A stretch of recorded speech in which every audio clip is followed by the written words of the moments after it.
For me, a good acoustic guitar string really lets the instrument speak. I've been playing D'Addario strings pretty much since I first started to play. I don't have to worry about them dying after one show. I just like the way they sound.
Hey everyone, this is Chris Kies for Premier Guitar. Today I'm joined by Michael Lemmo, and you guys probably recognize him, or hopefully recognize him, from Norm's Rare Guitars. That's correct. Guitar of the Day guy, right? Yes, Guitar of the Day after Mark Ignisi. Yeah. I took over. It was definitely a nerve-wracking change of positions, but I've been doing it for a while now, and it's been great meeting people all over the world from it, and I got to jam with all these great guitar players. So. Yeah, what's the experience like being at Norm's? It's one thing to be, a guitar store employee, whether it's a Guitar Center, Sam Ash, or whatever favorite guitar store we can insert there, but like Norm's is a destination store. So not only do you get great, people just random people like me or Perry or Jared over there, but you get Joe Bonamassa stopping in, Richie Sambora, Orianthi. Like, what's the experience like? I've heard a lot of people say it's like a barbershop in there. It's kind of, it's really like, it's very hands-on. Like you walk in, nothing's planned, really. I mean, obviously we know we're going to do Guitar of the Day, but we kind of like find when we can do it and all those hours and stuff. But with Joe Bonamassa, he was actually there on, right before I left, and he just came in, brought a Dumble that he got. Oh, wow. It was like the first overdrive special with reverb, and he got it from Little Feat. So just stuff like that happening, and then you're jamming with him, and customers come up and they get to talk to him. Everybody gets to hang out. So it's not like a kind of off limits area, and you can really get to see these vintage guitars up close. Yeah. And play them, and so it's fun. And of course, there's no one like Norman. Yeah. So. He always brings a vibe, and he has such an organic kind of like the beginning of rock and roll vibe where he just loves music, loves people, and it's just a pleasure. But it's a loony bin. It's funny, I've never met Norm, but I've only corresponded through watching the videos, and it just seemed he's such an ambassador for the music, guitar-related music, but also the instrument. It's something that, like, I say this in the best, kindest way possible. He's like a mascot, a real champion of what we all love. He is, and he would be the first to say no, but it is true. And Norman is he's been around everyone. Yeah. And like you said, his first and foremost favorite thing is music. I've been with him.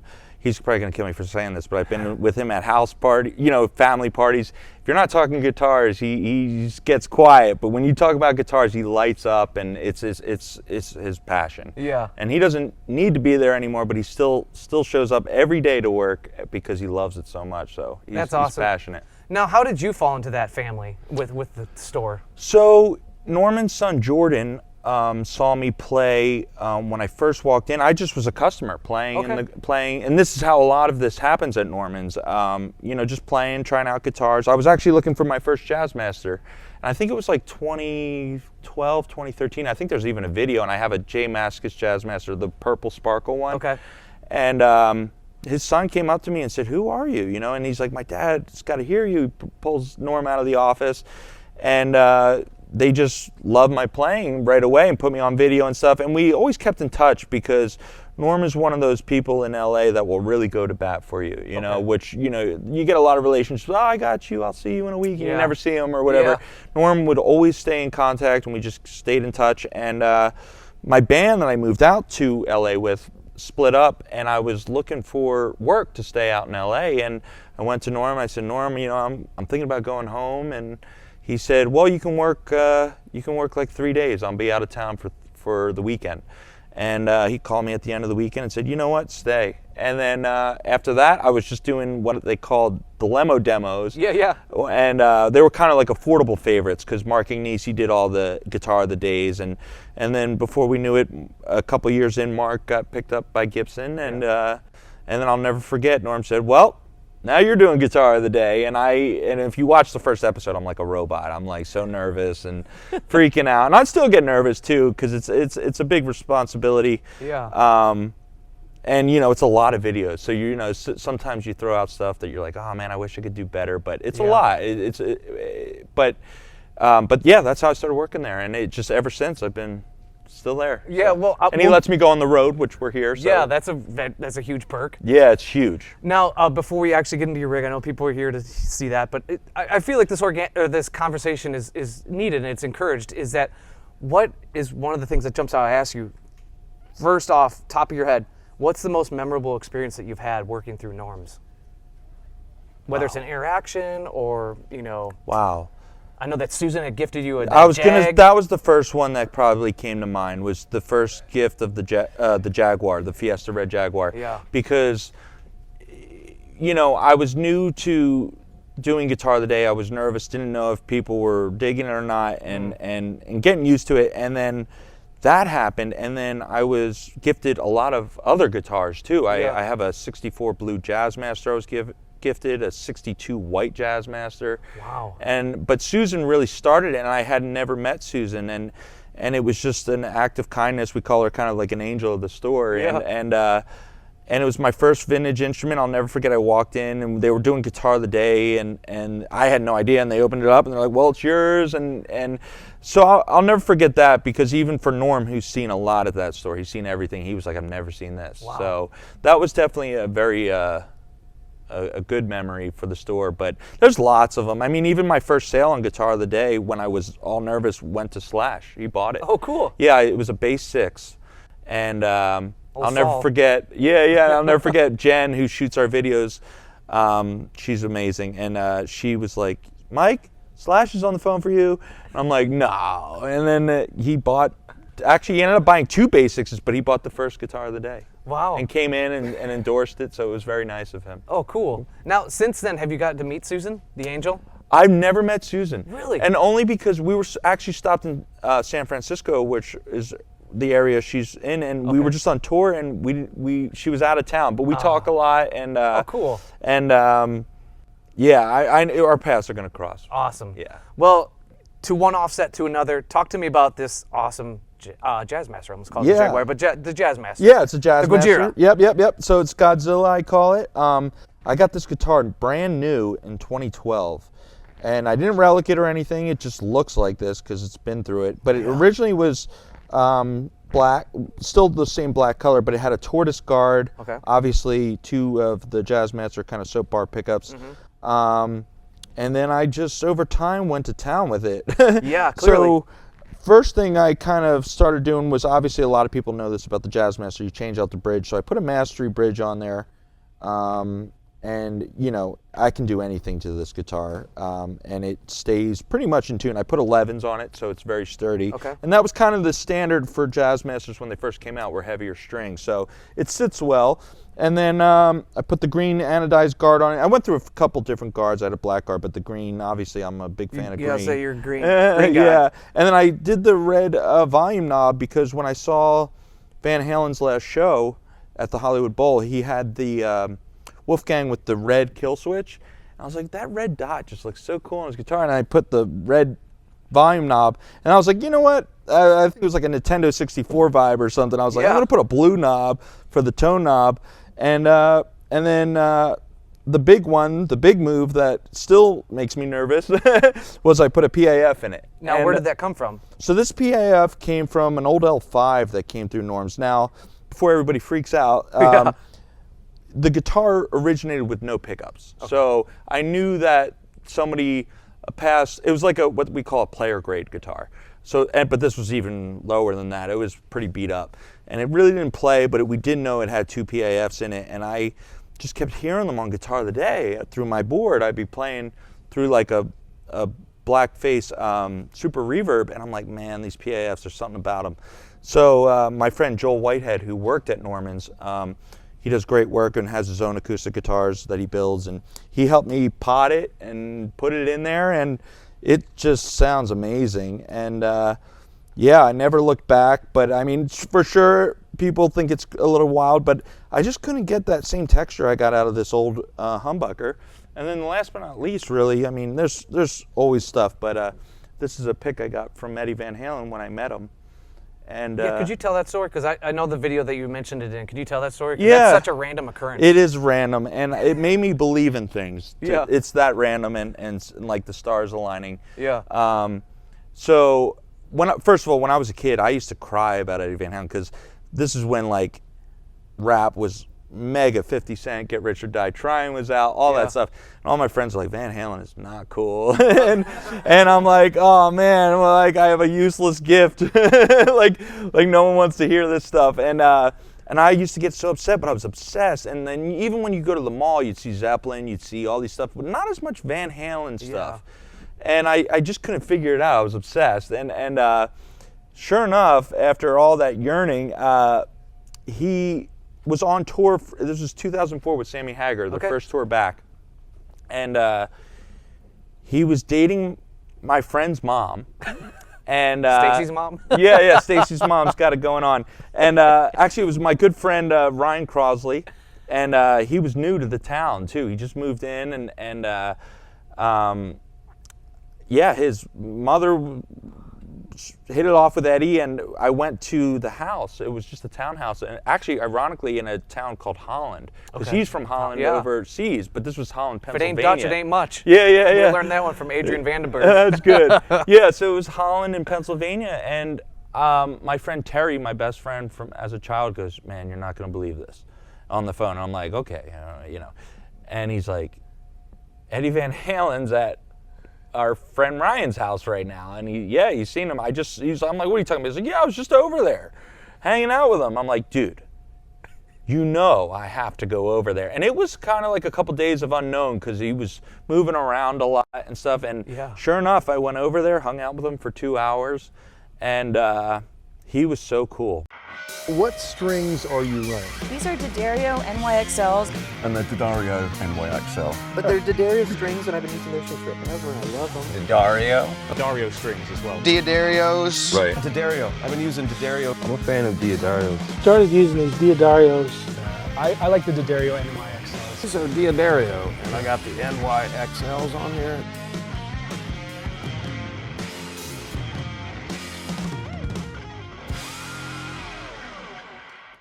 He was just such a kind guy.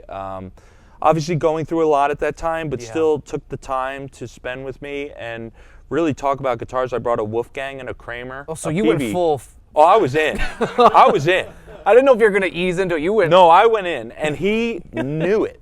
Right away, he knew it, and he just loved it. And it was so funny because like there was guys like his age, like, Ed, I saw you back in the day. He's like, yeah, whatever. Yeah, I guess and I can dealing get with that. me, Yeah. and he loved it. And I was just like, wow. So it was just a special moment, and it's funny because that was all the way back in Pennsylvania, and I've been in LA, you know, while he was still around for all those years, and never ran into him again. So it was just a meeting of the minds and a crazy moment. Especially, I was a freshman in high school. I was about like 14 years old, so it was just out of this world. And I'll never forget my mom picking us up, and she's like, "Hi, Eddie," and we get back in the van, and we're like, "Bye." And I'm like, "What just happened?" And definitely one of the highlights of my life. That's awesome, man. I don't know how to segue out of that, but can we have you play a little bit? Yeah, sure. Show us the different sounds that this thing can do. Sure. We'll start off clean. Okay. So I kind of like a longer reverb. I use this context, but it's got like a pretty. I love neck pickup on Jazzmasters. They always have a beautiful sound. So like.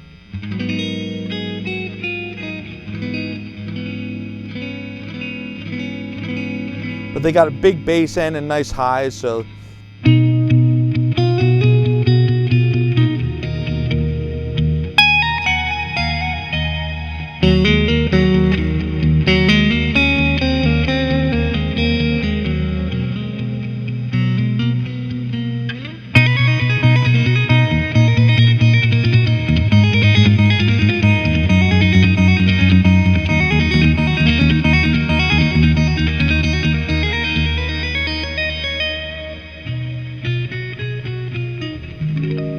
Of course, I love the bar. Yeah. And then when I put the humbucker in, that's when I get kind of my more rock sound. So check it out. It's gonna be loud, but check it out.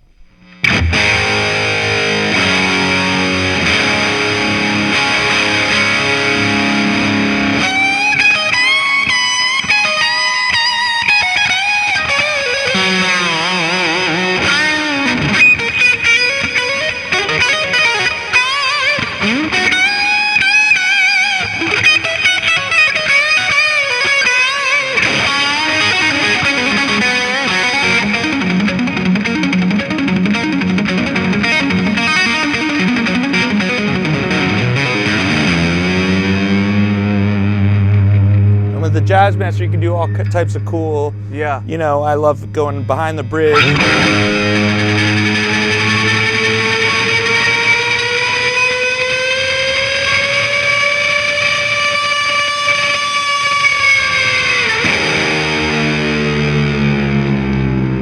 You can do like kill switch.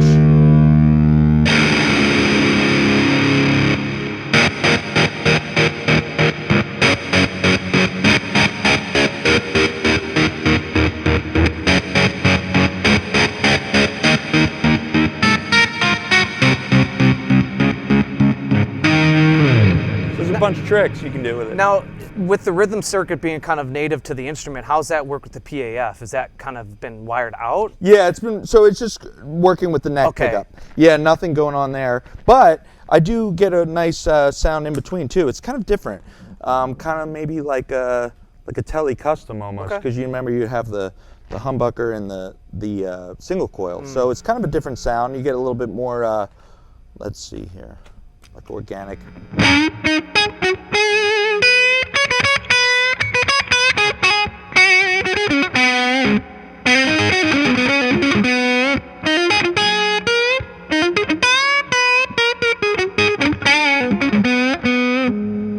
So it's good. Yeah. It's creamy. Yeah, it is. Now, what you had mentioned that you run 11s. What brand do you typically use? Usually Diodarios. Okay.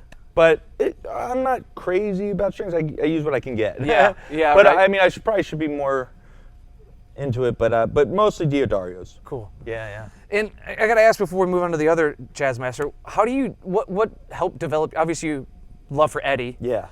But what other people have inspired you, or where do you think you pull a lot of your style that pulls in to make Michael Lemmo?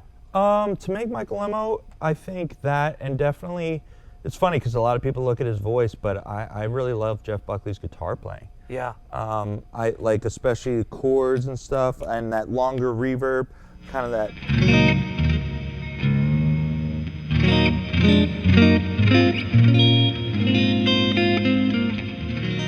So he's a big part.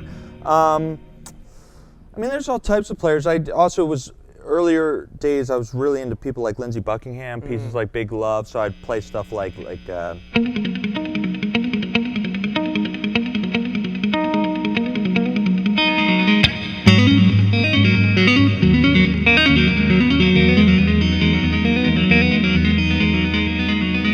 of stuff like that. Yeah.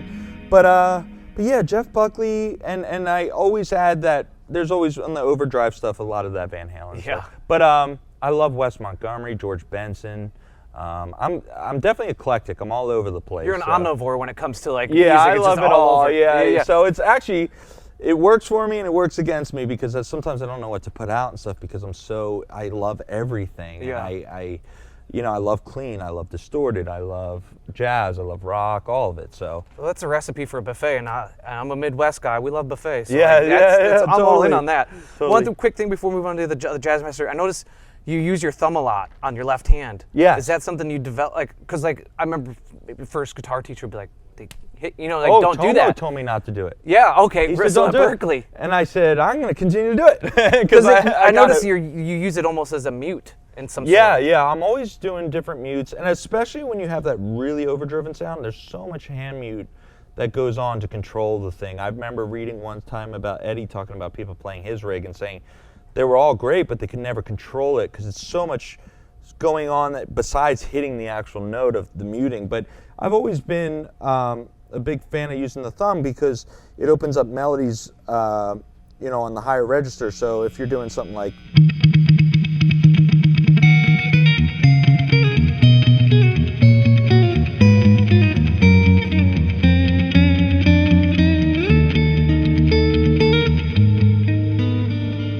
stuff like that. Yeah. It's beautiful, man. Oh, thank you. So is the other Jazzmaster, is that like a backup safety net? It's a backup, but Okay. it's also, I'll show it to you real quick. Yeah, let's do it. It's a backup, but it's also for my vocals and also for, yeah, mostly for vocals and key changes. I put it in baritone. Oh, okay. So it's got a lower sound to it, of course, and that's the other PAF. Okay. Yeah, so I did it. I went for it again, but yeah, it's just a lower sound and just helps me with certain songs from my vocal, but still working on this guitar. But Okay.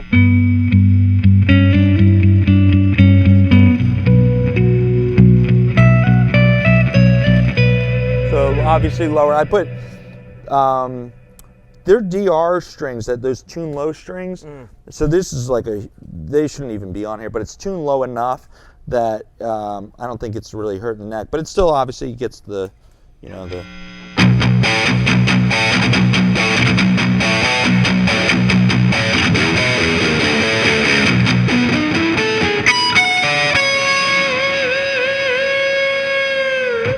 And this one's like a 2000, I think. Okay.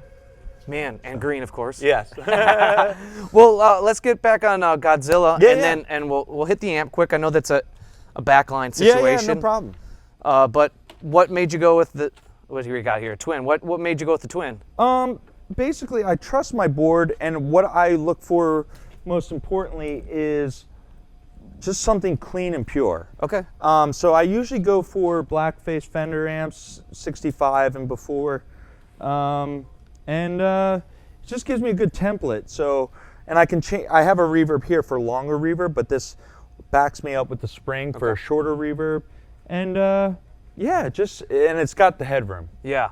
So, like maybe I don't crank it all the way, but I still have a lot of room, and it gets the baritone, it gets all the notes. So, but usually back home I play an original 65. Okay. Yeah. Well, right on.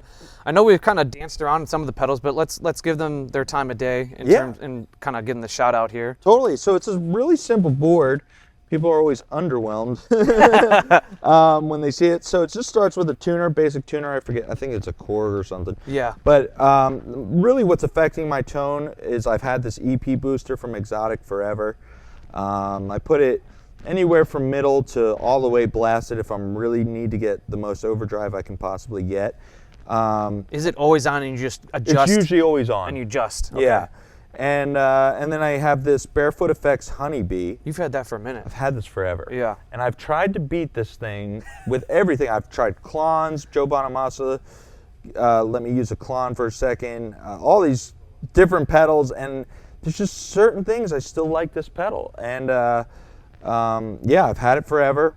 And it's so funny because if there was one thing I always try to do with it is I wish it had like a little bit more gain for the Eddie Van Halen stuff and all that, but it's kind of at the part where if you go any more, you're not going to hear all the strings and the tone of the guitar. So it really nails it to the point where it's like, no, you can hear the guitar still, and you'll hear differences if I plugged in a Strat and stuff, where it's not so just the drive is owning the guitar. Instead, it helps the guitar. So, and then the next one, I got this from True Tone in Santa Monica, in California, and I went in with my bass player at the time, Ben Borland, and we said, give us something fun, something different. And he's like, you got to try this reverb. So I think this is the first generation of a Red Panda Context. Okay. And they kind of blew up because I believe, I think Nels Klein uses them now. And they're on like version 3, and it looks totally different. Yeah. But And it does a lot more. yeah, it does a lot more. And I usually like my pedals pretty simple. That's probably the most advanced one. But What have you dug about it? Like since you've I like bonded? the Cathedral reverb. I always like reverbs that don't stop. The decay keeps going. Because like when you hold a note, it just will. I'll check for you. Oh yeah. There we go. When you hold a note, let's see here, you just get a long.